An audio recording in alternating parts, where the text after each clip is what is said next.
A preparação do ator.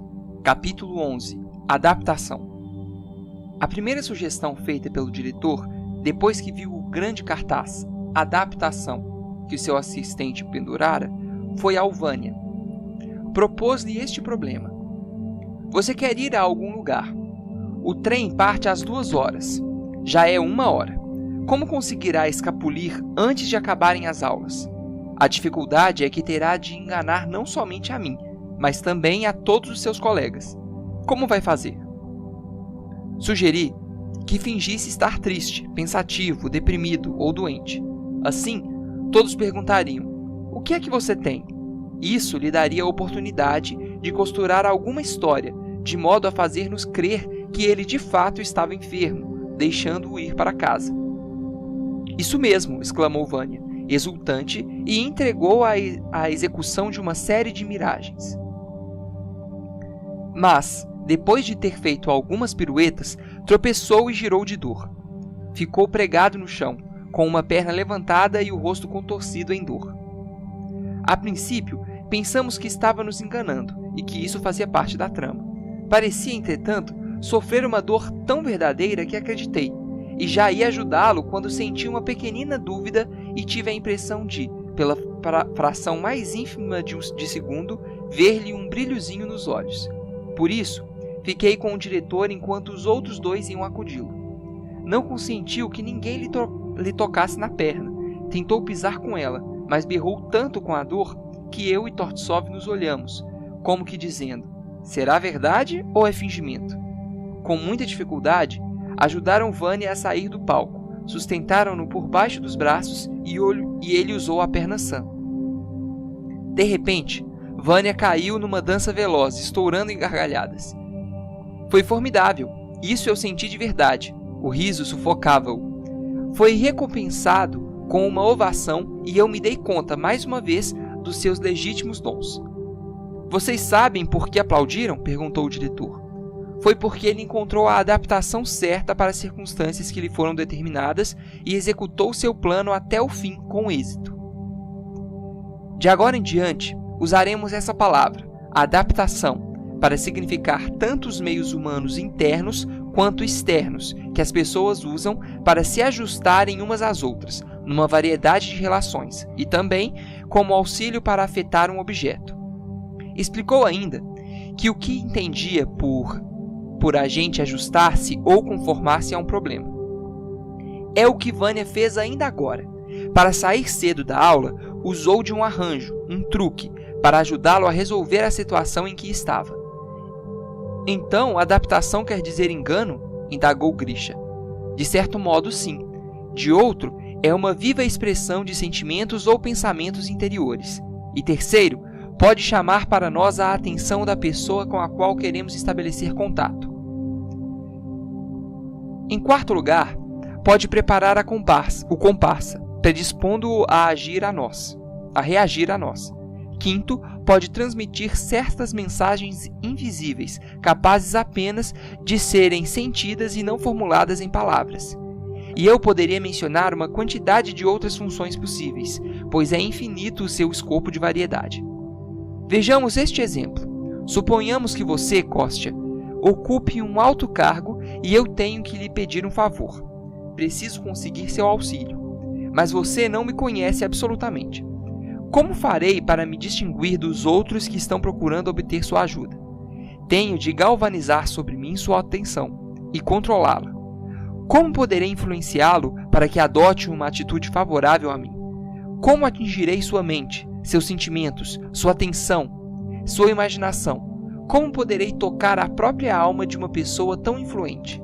Se eu ao menos puder fazê-lo evocar com os olhos do espírito um quadro que tenha qualquer aproximação com a terrível realidade das circunstâncias em que estou, sei que o seu interesse há de despertar. Olhar-me-á mais atentamente, tocar-lhe-ei o coração. Mas para chegar a este ponto, terei de penetrar na personalidade do outro, pressentir sua vida, adaptar-me a ela. O nosso alvo primordial, quando usamos tais meios, é exprimir com maior relevo nossos estados de espírito e coração. Há, entretanto, circunstâncias opostas, nas quais os utilizamos para esconder ou mascarar as nossas sensações. Por exemplo, uma pessoa altiva e sensível que tenta parecer amável para ocultar seus sentimentos feridos, ou um promotor que habilmente se encobre com vários subterfúgios para velar o seu objetivo real, quando interroga um criminoso. Recorremos aos métodos de adaptação em todas as formas de comunhão, até com nós mesmos, pois, necessariamente, temos de levar em conta o estado de espírito em que estamos num dado momento.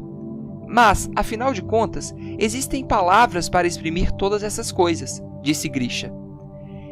Então, você supõe que as palavras podem esgotar todos os matizes mais tênues das emoções que sentimos? Não. Quando comungamos uns com os outros, as palavras não bastam. Se lhes quisermos dar vida, temos de apresentar sentimentos. Estes preenchem lacunas deixadas pelas palavras, arrematam o que ficou por dizer. Então, quanto mais meios usarmos, maior será nossa comunhão com a outra pessoa? Indagou alguém. Não se trata de quantidade, mas de qualidade, explicou o diretor. Perguntei quais eram as qualidades que mais se adaptavam ao teatro. Há vários tipos, respondeu. Cada ator tem os seus atributos particulares. São-lhe originais, surgem de diversas fontes e variam de valor. Os homens, as mulheres, os velhos, as crianças, as pessoas pomposas, modestas, coléricas, bondosas e irritáveis e calmas. Cada qual tem o seu tipo, que lhe é propício. Cada mudança de circunstância, ambiente, campo de visão, tempo, acarreta um correspondente ajustamento. A gente, alta noite, sozinha, ajusta-se de um modo diferente daquele de durante o dia, em público. Chegando a um país estranho, achamos meios de nos adaptarmos de modo adequado às circunstâncias do ambiente. Cada sentimento, ao ser expressado, requer uma forma intangível de ajustamento, que lhe é toda peculiar. Todos os tipos de comunicação, como por exemplo a comunicação em grupo, com objeto imaginário, presente ou ausente, requerem ajustamentos peculiares a cada um deles. Nós nos servimos de todos os nossos 5 sentidos e de todos os elementos da nossa conformação interior e exterior para nos comunicarmos. Emitimos raios e os recebemos. Usamos os olhos, a expressão fisionômica, a voz e a entonação, as mãos, os dedos, nosso corpo todo. E em cada caso, fazemos os ajustamentos correspondentes que se tornarem necessários, quaisquer que eles sejam. Vocês verão atores dotados de magníficos dons de expressão em todas as fases das emoções humanas e servindo-se de meios a um só tempo bons e certos. No entanto, é possível que eles apenas transmitam isso tudo a umas poucas pessoas, na intimidade dos ensaios. Quando a peça é encenada e a viva nitidez dos seus meios deveria ser maior, estes esmaecem e não conseguem transpor a ribalta de uma forma teatral suficientemente eficaz.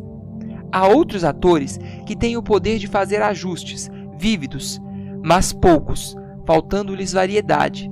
Seu efeito perde em penetração e força. Finalmente, há os atores que a natureza maltratou, dando-lhes poderes de ajustamento monótonos e insípidos, embora corretos. Estes nunca poderão alcançar o primeiro escalão da carreira. Se, nas situações mais comuns da vida, as pessoas precisam e usam uma grande variedade de adaptações, nós, atores, precisamos de um número proporcionalmente maior, pois temos de estar sempre em contato uns com os outros e, portanto, em incessantes ajustamentos. Em todos os exemplos que lhes dei, a quantidade de ajustamentos representa um grande papel. Vividez, colorido, ousadia, delicadeza, matização, requinte, bom gosto. O que Vânia fez para nós, de tão vívido, raiou a ousadia. Mas há outros meios de adaptação. Quero ver agora Sônia, Grisha e Vassili subirem ao palco e representarem para mim o exército do dinheiro queimado. O exercício do dinheiro queimado. Sônia levantou-se, um tanto lânguida, com uma expressão reprimida no rosto. ao que parece esperando que os dois homens seguissem o exemplo, mas ambos ficaram quietos. Houve um silêncio embaraçoso. "O que há?" perguntou Tortsov. Ninguém respondeu e ele esperou, paciente. Afinal, Sônia, não mais suportando o silêncio, resolveu falar. A fim de atenuar suas observações, usou de alguns maneirismos femininos, pois verificara que os homens, em geral, deixavam-se afetar por eles. Baixou os olhos e ficou esfregando a placa de metal com o número da poltrona à sua frente para dissimular os sentimentos. Por muito tempo, não pôde proferir palavra. Para ocultar seu rubor, levou um lenço ao rosto e voltou-se para o outro lado. A pausa parecia interminável. Para preenchê-la e diminuir o embaraço causado pela situação, bem como para lhe acrescentar um toque humorístico, ela forçou uma risadinha amarela.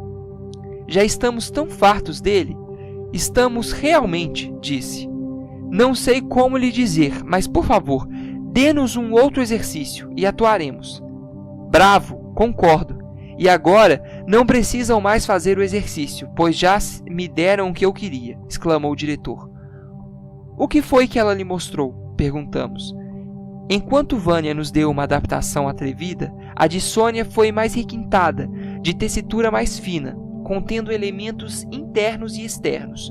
Com muita paciência, ela usou toda a gama dos seus poderes de persuasão para causar-me dó.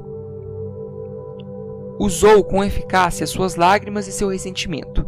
Sempre que podia, juntava um toquezinho de flerte para alcançar o seu fim. Reajustava-se o tempo todo para fazer-me sentir e aceitar todos os matizes das emoções cambiantes que a acometiam.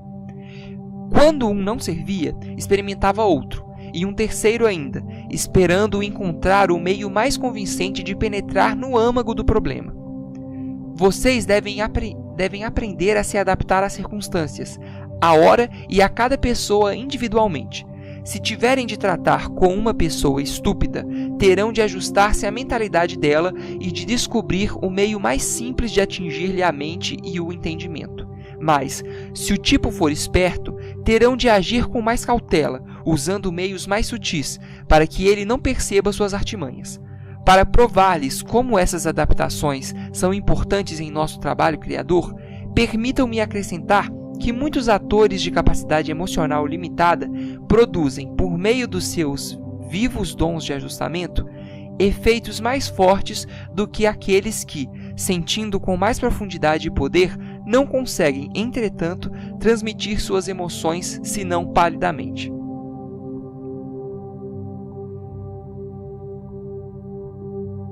(2) Vânia, suba comigo ao palco e represente uma variação do que você fez da última vez, ordenou o diretor. Nosso vivaz amiguinho foi-se aos pulos e Tortsov o seguiu, devagar, sussurrando-nos ao sair. Olhem só eu puxar por ele. Em voz alta acrescentou. Então você quer sair cedo da aula. Este é o seu objetivo principal, fundamental. Quero ver consegui-lo. Sentou-se junto a uma mesa, tirou do bolso uma carta e absorveu-se totalmente na leitura. Vânia ficou perto, de pé, concentrando toda a atenção em como descobrir a maneira mais engenhosa possível de vencer-lhe a astúcia. Tentou as proezas mais variadas.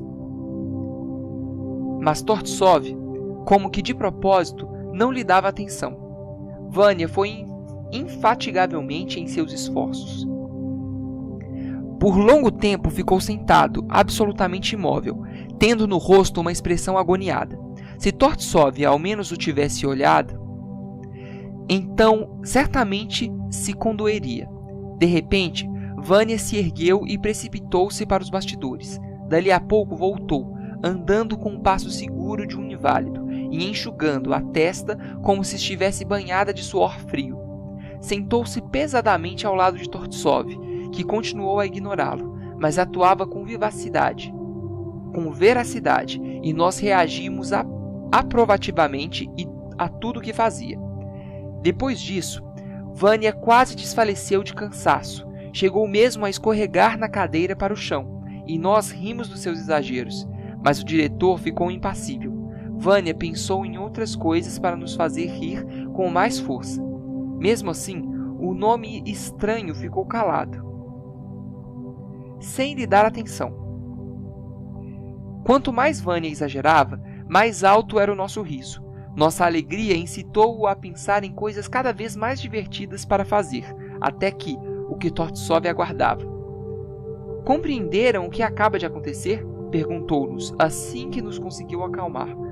Todos os meus atos, palavras, esforços para parecer doente e conquistar Todos os seus atos, palavras, esforços para parecer doente e conquistar a minha atenção simpatizante foram meios que ele usou para conseguir seu propósito principal.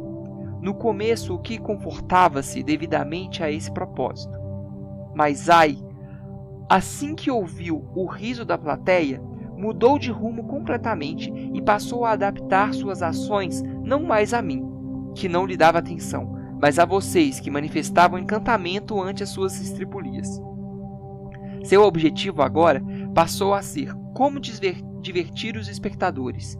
E que base poderia achar para isso? Onde encontrar sua trama?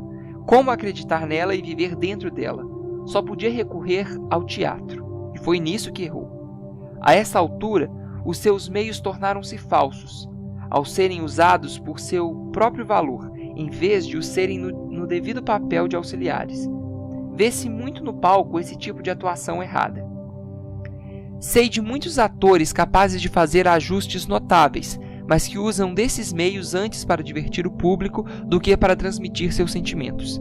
Transformam seus poderes de adaptação, exatamente como fez Vânia, em números individuais de vaudeville.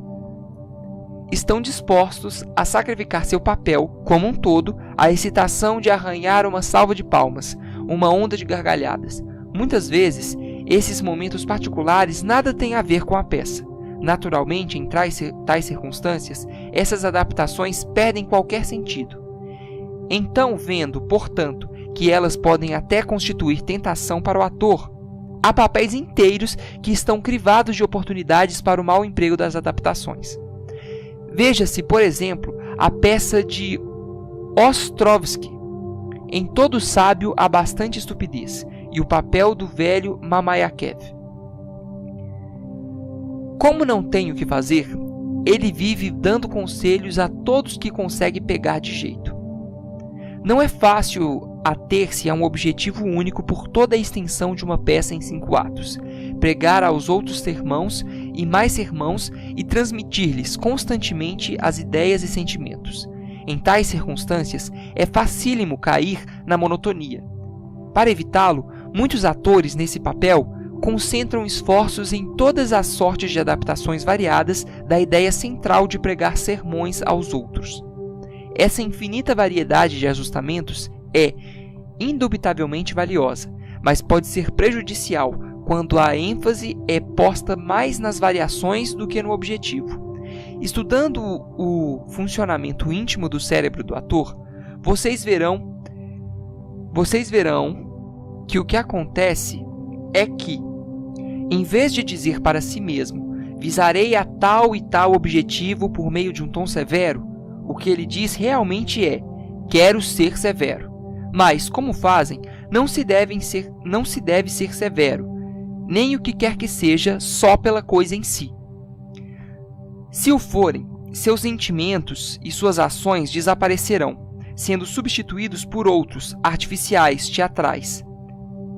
É por demais típico dos atores o fato de que sempre que estão diante das pessoas com as quais a peça os faz se comunicarem, elas procuram algum outro objeto para suas atenções, do outro lado da ribalta, e passam a se ajustar a esse objeto. Pode parecer que sua comunicação exterior é com as pessoas que estão em cena, mas seus ajustamentos verdadeiros estão se processando em função de espectadores. Suponhamos que você more no último andar de uma casa e do outro lado da larga rua viva o objeto dos seus afetos. Como lhe poderá falar do seu amor? Pode tirar-lhe beijo, pôr a mão no coração, pode cair em êxtase ou ficar triste ou ansioso. Pode fazer gestos para saber se o deixará visitá-la e assim por diante.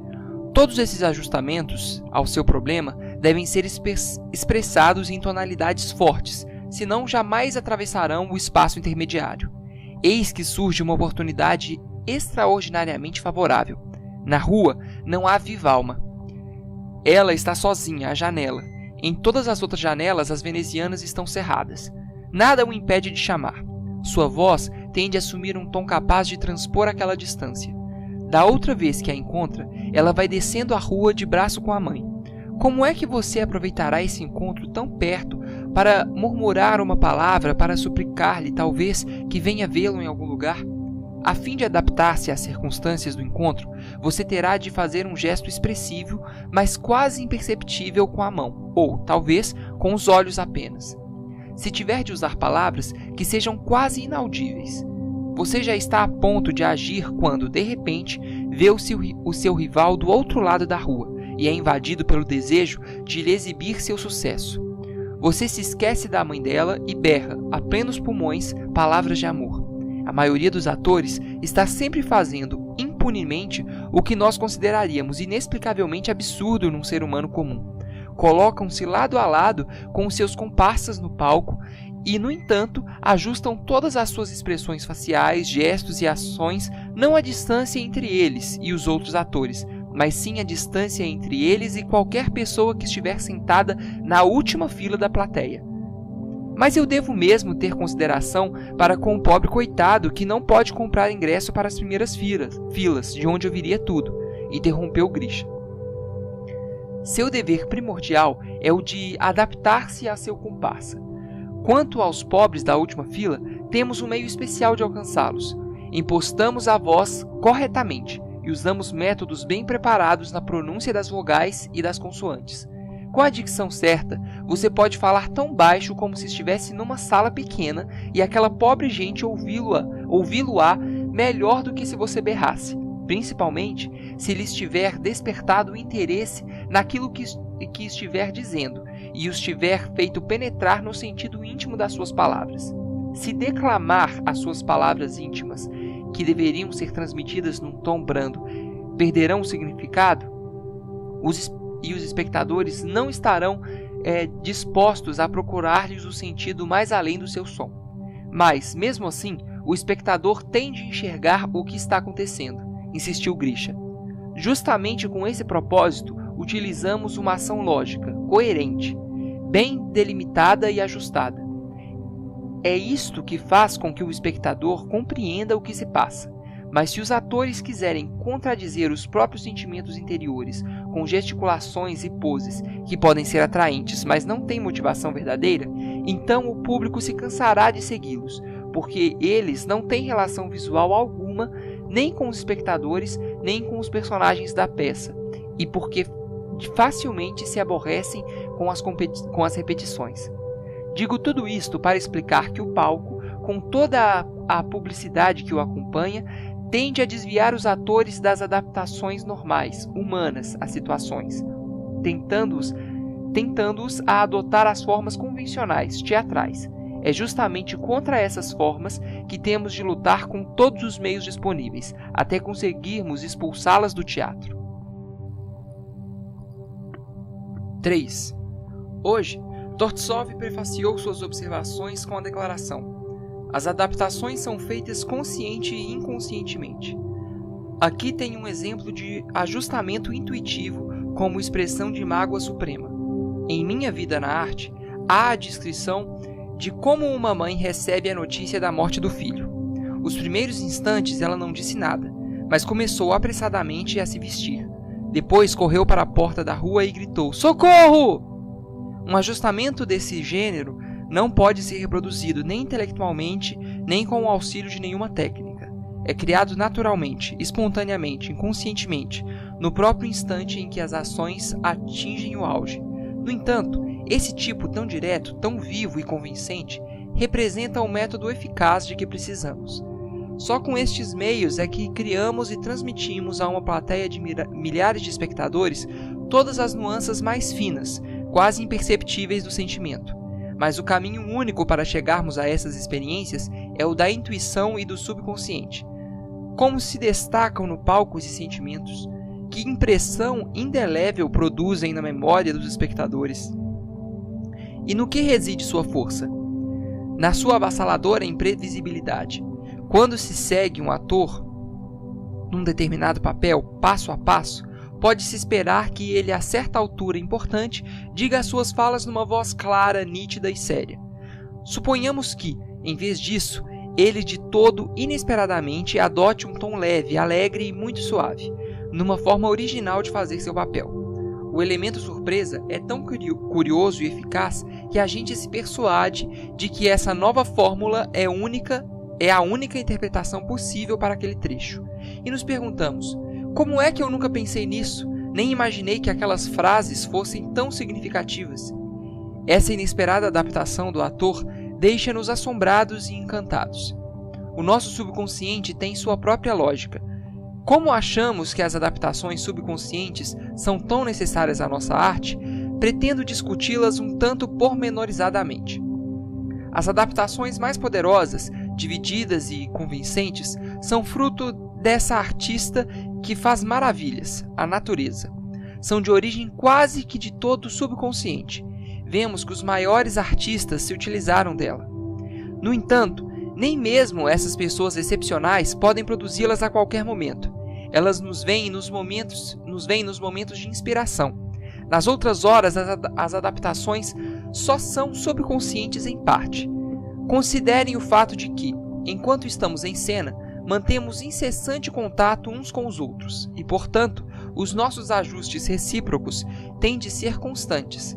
Pensem depois na quantidade de ações e movimento que isto significa e calculem a proporção de momentos subconscientes que eles podem conter. Depois de uma pausa, o diretor prosseguiu. Não é só quando nos ocupamos de um intercâmbio constante de pensamentos, sentimentos e ajustes que o subconsciente entra em ação. Ele também nos socorre em outras ocasiões. Vamos pôr isso à prova em nós mesmos. Sugiro que durante 5 minutos vocês não falem sobre coisa alguma, nem façam nada. Depois desse período de silêncio, Tortsov interrogou cada um dos alunos sobre o que se passara em seu íntimo, em que pensara e o que sentira.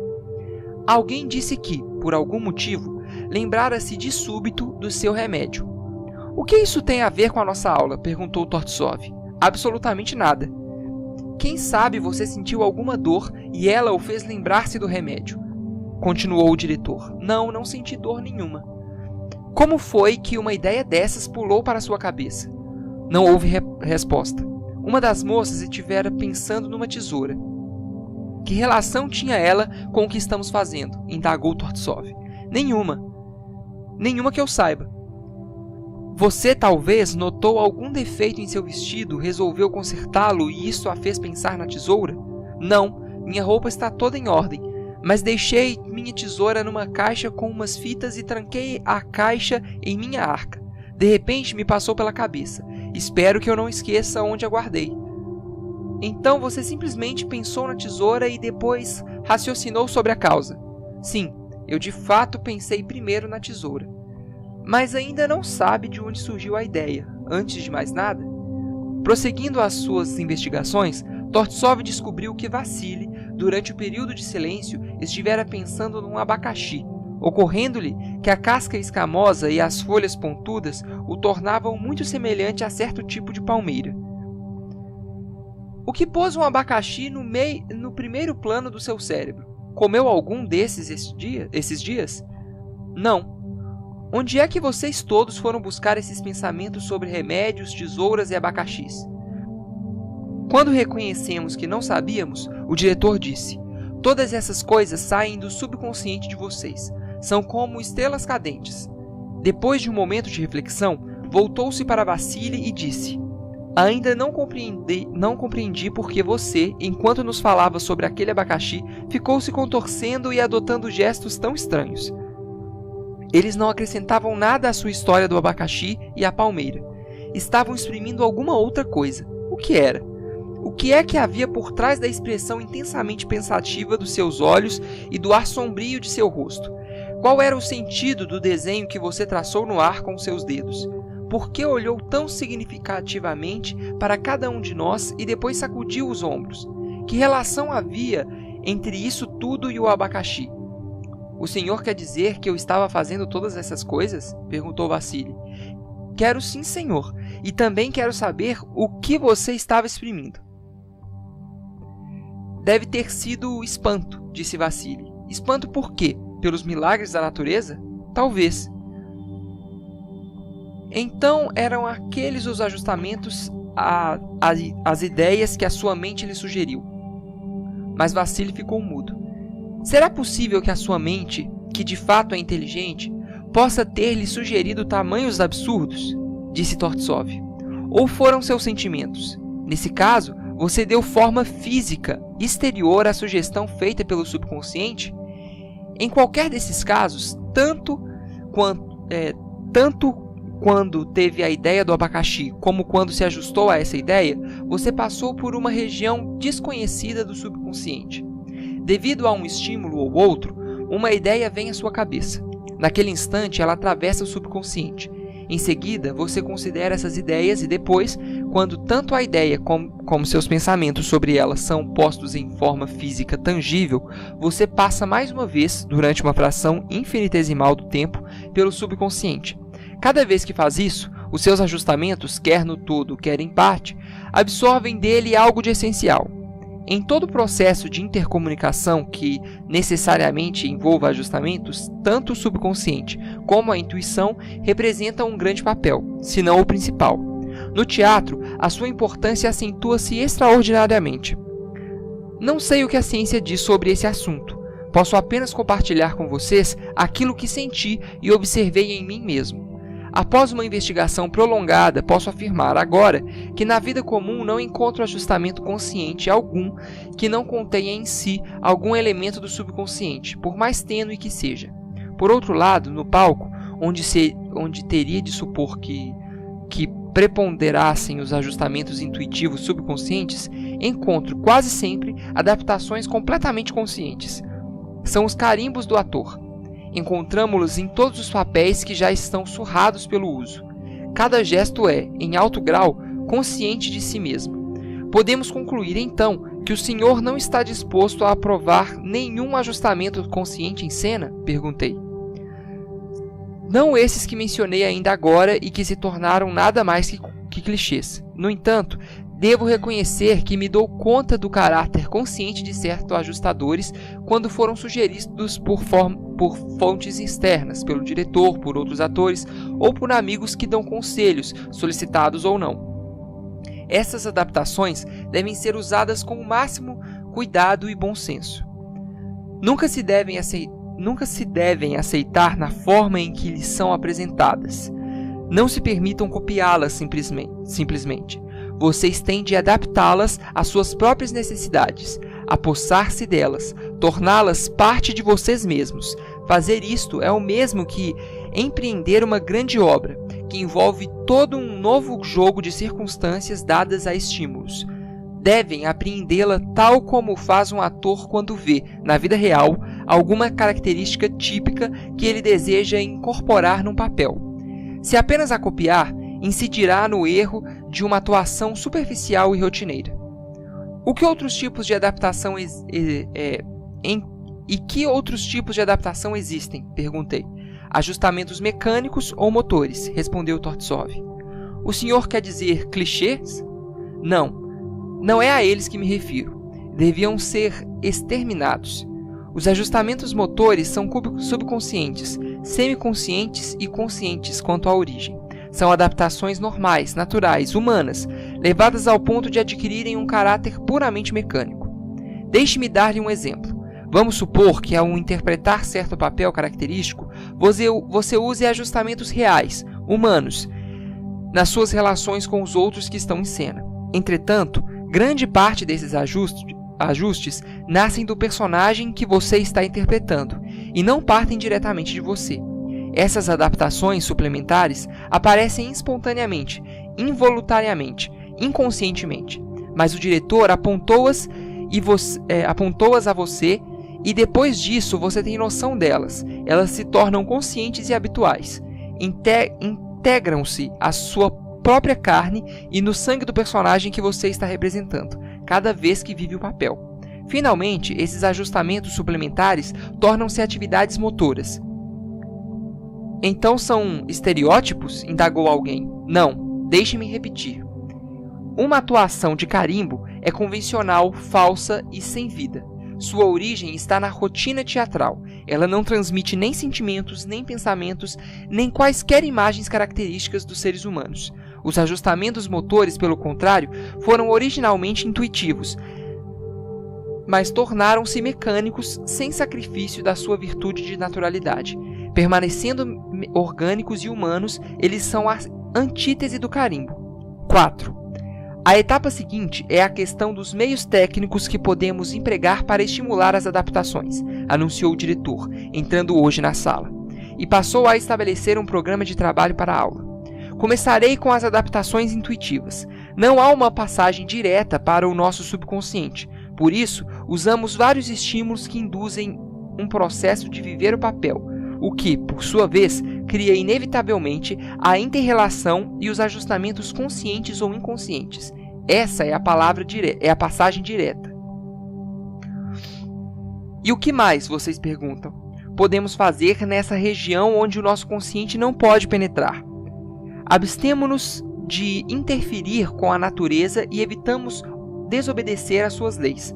Sempre que nos conseguimos pôr num estado plenamente natural e descontraído, segue-se dentro de nós um fluxo criador que ofusca com seu brilho o nosso público.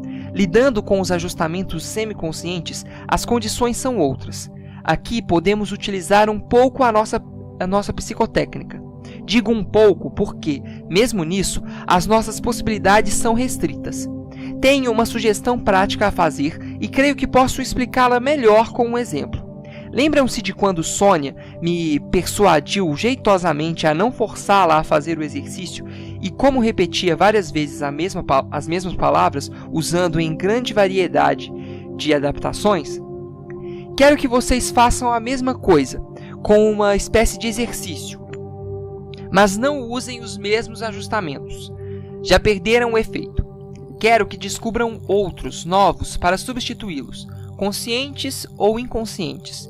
De um modo geral, repetimos o velho jogo. Quando Tortsov nos censurou por sermos assim monótonos, queixamo-nos que não sabíamos que material usar como base para a criação de adaptações novas. Você sabe taquigrafia, anote o que vou ditar. Calma, excitação, bom humor, ironia, zombaria, belicosidade, censura, capricho, desdém, desespero, ameaça, alegria, benignidade, dúvida, assombro, expectativa, fatalidade. Enumerou todos esses estados de espírito, emoções e muitos outros. Depois disse a Sônia: ponha o dedo sobre qualquer palavra dessa lista e, seja qual for, use-a como base para sua nova adaptação. Ela obedeceu, e a palavra foi benignidade.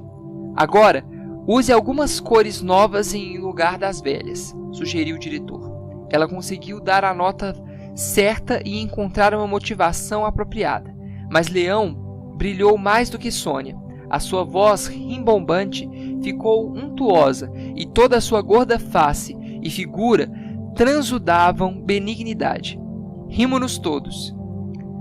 Será prova bastante de como é útil introduzir um elemento novo nos problemas velhos?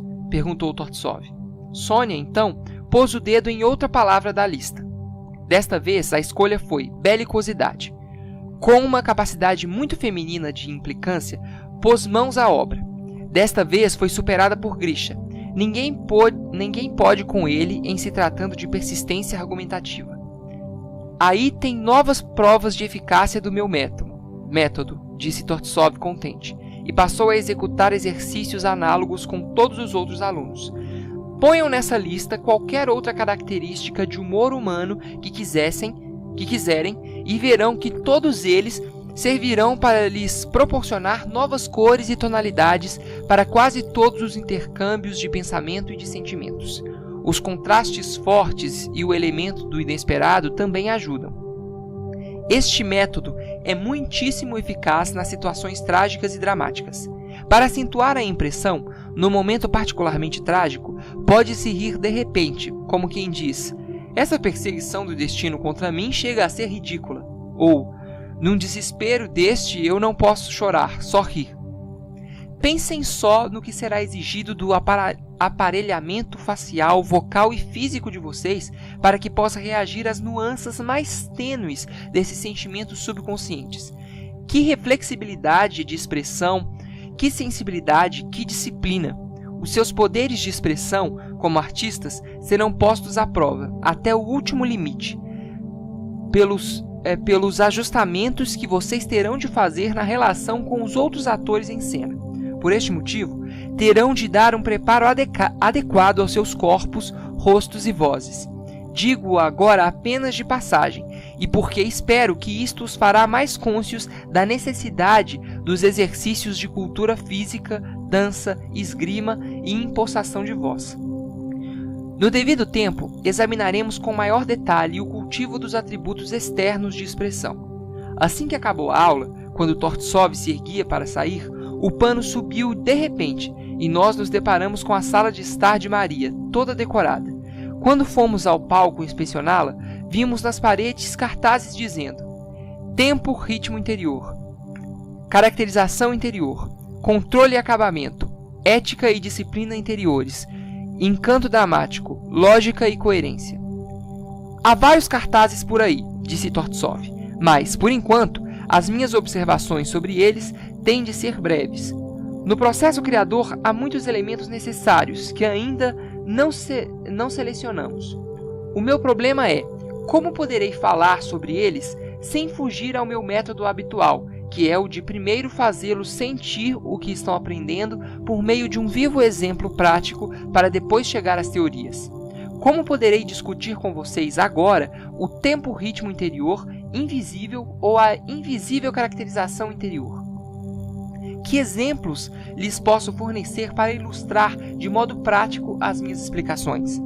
Parece-me que seria mais simples esperar até abordarmos o tempo-ritmo e a caracterização exteriores, porque é possível demonstrá-los com ações físicas e, ao mesmo tempo, experimentá-los interiormente. Ou também, como posso falar concretamente sobre controle quando vocês não têm nem peça nem papel que exijam sustentação de controle para serem expostos? Da mesma forma, como posso falar em acabamento quando não temos coisa alguma em que possamos dar acabamento? Tampouco adianta falar sobre a ética em arte ou a disciplina em cena durante o trabalho criador, quando a maior parte de vocês nem sequer pisou no outro lado da ribalta, exceto na prova de atuação. Finalmente, que lhes poderei dizer sobre o encanto, quando nunca sentiram o poder e efeito sobre uma plateia de milhares? Só resta da lista a lógica, a coerência. Sobre este tema, parece-me que já falei prolongada e frequentemente. Todo o nosso programa tem sido perpassado por ele, e continuará a sê-lo. Quando foi que o senhor discutiu? Perguntei surpreso. O que quer dizer com quando? Exclamou Tortsov com sua voz assombrada. Por sua vez assombrada. Falei sobre ele em todas as ocasiões possíveis. Insisti nele quando discutíamos os sis mágicos, as circunstâncias dadas, quando vocês executavam projetos de ação física, e especialmente ao estabelecer objetos para a concentração da atenção, ao escolher objetivos derivados de unidades. A cada passo exigia a mais estrita lógica do trabalho de vocês. O que ainda resta a dizer sobre este tema será encaixado de tempos em tempos, à medida que nosso trabalho for progredindo. Por isto, não farei agora nenhuma declaração especial. Na verdade, tenho receio de cair na filosofia e desviar-se da senda da demonstração prática. Foi por isso que apenas citei esses vários exemplos, para que a lista se completasse. Com o tempo, chegaremos a eles e trabalhá-los-emos de maneira prática e, eventualmente, poderemos deduzir teorias desse trabalho. Isto nos traz provisoriamente ao fim do nosso estudo sobre os elementos interiores necessários ao processo criador do ator. Somente acrescentarei que os elementos cuja lista eu lhes mostrei hoje são tão importantes e tão necessários para promover o correto estado espiritual interior quanto aqueles nos quais trabalhamos antes com mais detalhe.